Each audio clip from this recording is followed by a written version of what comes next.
അമ്മ ജോലി കഴിഞ്ഞ് വന്നതിന് ശേഷമുള്ള ഒരു വീഡിയോ ആണ് കേട്ടോ.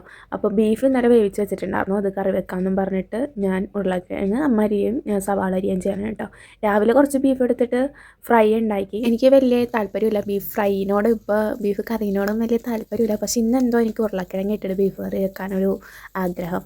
അപ്പോൾ ചേച്ചിക്ക് വേണ്ടിയിട്ട് അമ്മ രാവിലെ ബീഫ് ഫ്രൈ ഉണ്ടാക്കിയെല്ലാം കഴിഞ്ഞപ്പോൾ ചേച്ചി പറഞ്ഞു, അയ്യോ ഇന്ന് ക്രിസ്മസ് സെലിബ്രേഷനാണ്, പുറത്തുനിന്നാണ് ഫുഡ് എന്നാണ്. അവിടെ നിന്ന് തരണ വേറെ ഒന്നുമല്ല, ഒരു ഇഞ്ചി കഷ്ണം ഉണ്ടായിരുന്നു കേട്ടോ, അത് കാണാനുണ്ടായിരുന്നില്ല. അപ്പോൾ അത് രാവിലെ എടുത്തതാണ്, ഇങ്ങോട്ട് ഇട്ടിട്ടുണ്ടായിരുന്നെന്ന് പറഞ്ഞു, പക്ഷെ അത് നോക്കിയിട്ട് കാണാനില്ല കേട്ടോ.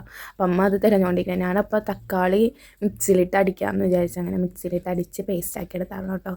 പിന്നെ എപ്പോഴും പറയണ പോലെ തന്നെ ഞാൻ എപ്പോഴും ഉണ്ടാക്കുന്ന പോലെ തന്നെയാണ് ബീഫ് കറി ഉണ്ടാക്കുന്നത്. അതുകൊണ്ട് തന്നെ ഞാൻ ഡീറ്റെയിൽ ആയിട്ട് വീഡിയോ ഒന്നും കാണിക്കണം കേട്ടോ. അപ്പോൾ എനിക്ക് ഭയങ്കരമായിട്ട് ദാഹിച്ച് കഴിഞ്ഞപ്പോഴേക്കും അമ്മയടുത്ത് ഞാൻ പറഞ്ഞ് നാരങ്ങ പിഴിയാൻ, അങ്ങനെ ഉപ്പിട്ട് നാരങ്ങ പിഴിഞ്ഞ് കുറച്ച് കുടിച്ചിട്ടോ. അങ്ങനെ ഉരുളക്കിഴങ്ങ് വേകാൻ വേണ്ടിയിട്ട് സ്റ്റവ് വെച്ചതിന് ശേഷം ഞാൻ ജസ്റ്റ് ഒന്ന് പുറത്തോട്ട് ഇറങ്ങിയായിരുന്നു. അപ്പോഴാണ് നമ്മുടെ ടോമോട്ടം പൊറത്തിരിപ്പുണ്ട്.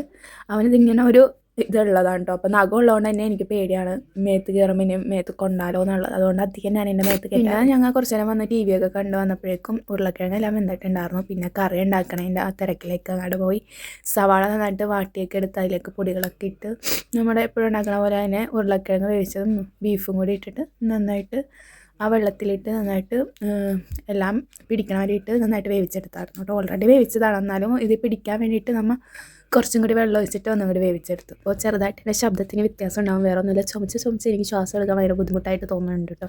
അങ്ങനെ നമ്മൾ ഇതൊക്കെ ഒന്ന് പിടിക്കാൻ വേണ്ടി എടുത്ത് വെച്ചതിന് ശേഷം പിന്നെ ഞാൻ എൻ്റെ മുടി പിന്നിട്ടായിട്ട് അയച്ചപ്പോൾ അതൊന്ന് അഴിച്ചിട്ട് മേലോട്ട് എടുത്ത് കെട്ടുകൂട്ടെ. ഞാൻ എല്ലാ ദിവസവും രാവിലെ രാത്രി ആകുമ്പോഴത്തേക്കും അതിന് അതൊക്കെ കെട്ടി വെച്ച് അടുക്കളയിലേക്ക് വന്ന് നോക്കുമ്പോഴത്തേക്കും അമ്മ ഇവിടെ പാവക്കക്കറി ഉണ്ടാക്കുമായിരുന്നു. ഇപ്പുറത്തെ എൻ്റെ ബീഫ് കറി ആവണം കേട്ടോ. അങ്ങനെ കറിയൊക്കെ ആയപ്പോഴേക്കും ഞാൻ ചോറിനാനിരുന്നു കേട്ടോ. പിന്നെ കിടക്കാൻ വേണ്ടിയിട്ട് ബെഡ്ഷീറ്റ് കൊട്ടി വിരിക്കണം കേട്ടോ. അപ്പം അമ്മ എന്നെ എന്തോ പറഞ്ഞ് കളിയാക്കണേണ്.